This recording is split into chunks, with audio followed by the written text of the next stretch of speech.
Kasako Media, tunaangazia maisha, tunaandika kesho.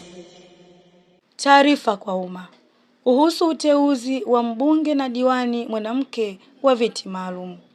Kwa kuzingatia masharti ya ibara ya 78 kifungu cha 4 ya Katiba ya Jamhuri ya Muungano wa Tanzania ya mwaka 1977 ikisomwa pamoja na kifungu cha 112 cha Sheria ya Uchaguzi wa Rais, wa Bunge na Madiwani sura ya 343, Tume Huru ya Taifa ya Uchaguzi katika kikao chake kilichofanyika tarehe 30 Januari 2026 imefanya uteuzi wa ndugu Bengimazana Issa wa Chama cha Mapinduzi kuwa mbunge mwanamke wa viti maalum.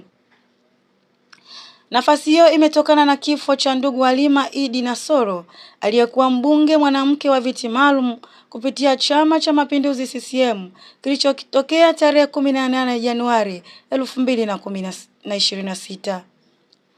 Aidha, kwa kuzingatia masharti ya kifungu cha 25(1)(c) cha Sheria ya Serikali za Mitaa, Mamlaka za Mji sura ya 288 ikisoma pamoja na kifungu cha 113 cha Sheria ya Uchaguzi wa Rais, wa Bunge na Madiwani sura ya 343 tume katika uchaguzi.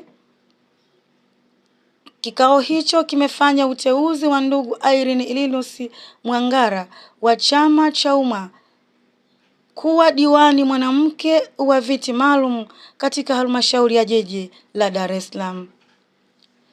Uteuzi huo umefanyika baada ya kukamilika kwa uchaguzi wa marudio katika kata ya Mzinga, halmashauri ya jiji la Dar es Salaam, ambayo uchaguzi uliachwa kutokana na kifo cha mgombea katika kata husika.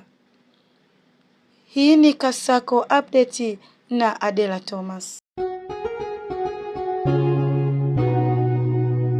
Kasako Media, tunaangazia maisha, tunaandika kesho.